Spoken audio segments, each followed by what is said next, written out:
I'm going to show you how to make fondant. The easiest way to make fondant is to make marshmallow fondant. You want to add 3 tablespoons of water. I have to use a bowl that's going to be sizable to my microwave oven. I'll put this probably at about a minute. Now here you'll notice I've gotten it out after the first minute and it's not quite ready yet, so I'm going to put it on for another minute. You're going to add the powdered sugar to your mix. I usually start off by pouring probably about a half a bag in so far. It soaks it right up. Then we can transfer this over to our KitchenAid and it will do the work for you. So I've got my marshmallow in my KitchenAid and I've added a little bit of the powdered sugar to the bottom of it to kind of coat it, and then I put the marshmallow in. So we're going to turn this down here and we're going to let that sit and just work. So here I am going to put a bunch of powdered sugar down on my mat. Take the fondant off my hook all the way, and I'm going to transfer this over to here. Now it's going to be sticky to begin with, but you're basically just going to want to knead it in, but bring it around so it doesn't have a chance to stick to your mat, because do what it needs to do. Because if your fondant is too thin, it will tear on your cake. I am getting ready to roll it out. Now this can take a moment. You kind of want to go evenly. You want to pick it up every so often and dust a little more underneath it, because believe me, it will stick. Alright, so my fondant's all rolled out. So what I'm going to do now is I'm going to roll it onto this. Bring it over here, dust it off a bit, and roll it onto the cake. You want to start to position your fondant over the cake, just so. Alright, so this is going to be my fondant smoother. It's got a smooth surface. You just take it and you bring it onto the cake like this.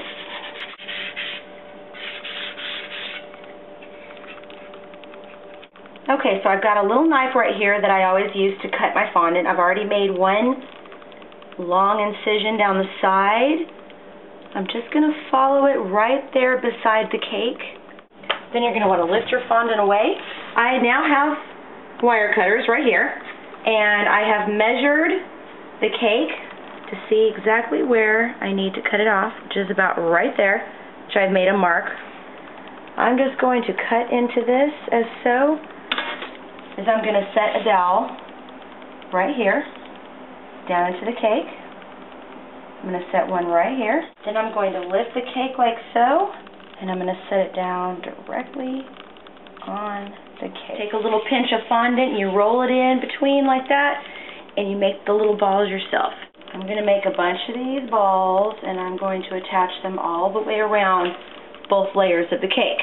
It looks like real pearls. Alright, this handy little tool right here helped me cut this strip right here. So what I did was I took the black fondant and I rolled it out just like I rolled the other, and I went all the way across it like this. I separated the fondant, and I have cut my parchment paper so that I'm able to put on the bow around the top layer. I'm going to pick this up all the way around the cake. So what I'm going to do is I'm going to take my paintbrush like this. I'm going to reach inside of here. I'm going to run my paintbrush right on the inside of the fondant. And then I'm going to carefully separate the fondant from my parchment and remove my parchment all the way around very carefully. The bows, and I've attached the ribbon, and here are the flowers the client wants me to put on the cake. I've cut all my flowers down now to about maybe 1.5 inches down. Start here. I'm going to poke it right inside of the cake right there so it stays. I'm going to poke this one right in there, just like that. And that is the finished cake.